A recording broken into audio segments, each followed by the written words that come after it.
और देखिए एक और बड़ी खबर, ईरान के राष्ट्रपति पेजेश्कियान की इजराइल को बड़ी धमकी। हमला हुआ तो कड़ा जवाब देंगे, ये पेजेश्कियान की तरफ से कहा गया।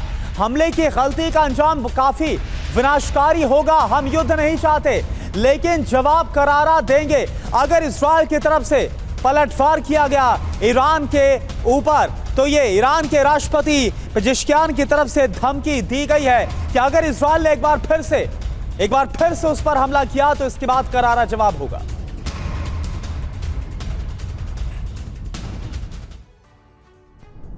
तो देखिए, ईरान कुल मिलाकर इजराइल को धमकाने की कोशिश कर रहा है कि हमले के बारे में सोचना भी मत। पेजेश्कियान ने क्या कहा है, हमला हुआ तो अंजाम बहुत विनाशकारी होगा, जवाब देने के अलावा कोई विकल्प नहीं होगा हमारे पास। आयरन डोम कांच से भी ज्यादा नाजुक है, यह कहा गया है ईरान की तरफ से। इजराइल ने मिडिल ईस्ट में अशांति फैलाई, यानी इस अशांति का जिम्मेदार ईरान बता रहा है किसको? इजराइल को। तो देखिए ईरान के राष्ट्रपति पेजेश्कियान ने जो कहा इसके मायने आप समझ लीजिए।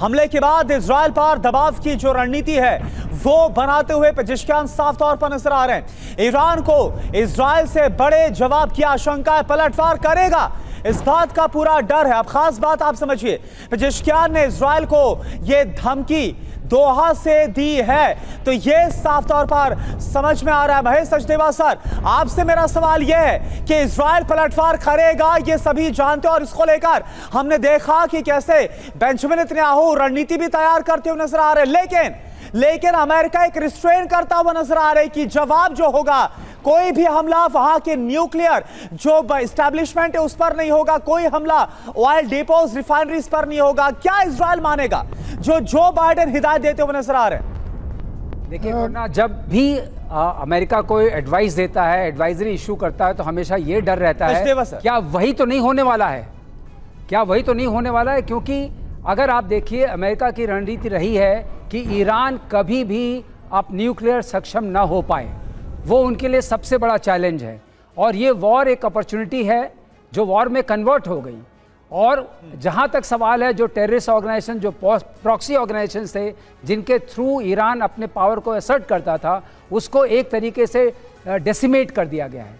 अब रही बात उसके न्यूक्लियर एम्बिशन की, जो बहुत आगे बढ़ चुकी थी। और अगर आप अमेरिकन मीडिया में सुनिए तो ये चर्चा बहुत आ चुकी थी कि अब वो कुछ हफ्ते ही दूर है न्यूक्लियर बॉम्ब बनाने से, और अमेरिका हमेशा चाहता था उसको रोका जाए।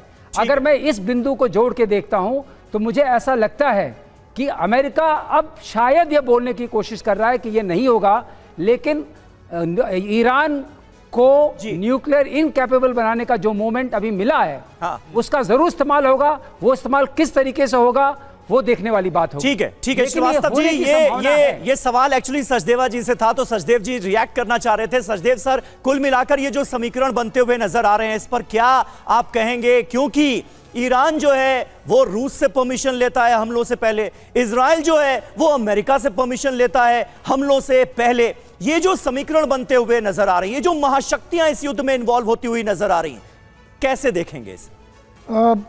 सबसे पहले तो मैं दोहा का जिक्र करना चाहूँगा जी। ये पहली बार है कि नए चुने हुए राष्ट्रपति ईरान के किसी अरब देश में गए हैं, और दोहा में जाने का जो मेरे हिसाब से मकसद दिखता है वो ये दिखता है कि दोहा का इजरायली, अमेरिकन और इजिप्शियन इंटेलिजेंस सर्विसेज से गहरा ताल्लुक़ रहा है।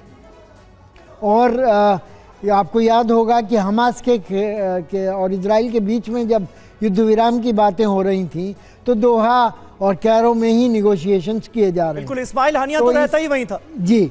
और इसकी वजह तो मुझे ये लगता है कि पेजेश्कियान का वहाँ जाना, दोहा के जो स्रोत हैं उनको इस बारे में लामबंद करना है कि इसको ईरान लड़ाई नहीं चाहता, और इनको इजराइल को और अमेरिका को ये संदेश अपरोक्ष रूप से देना था। उसके लिए ये किया गया है। दूसरी तरफ मैं ये कहना चाहूँगा कि जहाँ तक परमिशन का सवाल है, वो शब्द थोड़ा सा मुझे अखरता है।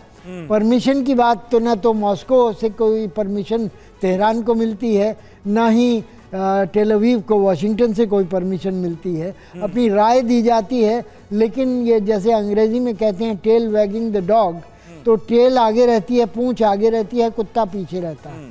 तो वो बार बार और ऐसी को एक चीजें ग्रीन हो सिग्नल रही की हैं। तरह देखा जाता है। जी, तो इस वजह से मुझे नहीं लगता कि जो कथनी और करनी में जो अमेरिका की फ़र्क है वो एक तरह से जानबूझ के किया गया है। कहने के लिए कुछ कहते हैं कि न्यूक्लियर इंस्टॉलेशन पर अटैक नहीं होना चाहिए, जैसे आपने खुद ही कहा कि न्यूक्लियर जो है वो उनका जो प्रोग्राम है वो कुछ हफ्तों की दूरी पर है इनरिचमेंट के प्रोसेस को परिष्कृत बिल्कुल सही बात है। और इसीलिए सबकी निगाहें इस बात पर भी हैं कि इजराइल की तरफ से हमले होते हैं, अगर इसकी नौबत आती है तो ईरान के खिलाफ ये हमले किस तरह के होंगे और इसका कितना बड़ा नुकसान ईरान को झेलना पड़ सकता है। बहुत बहुत शुक्रिया आप सभी का हमारे साथ इस बातचीत में जुड़ने के लिए।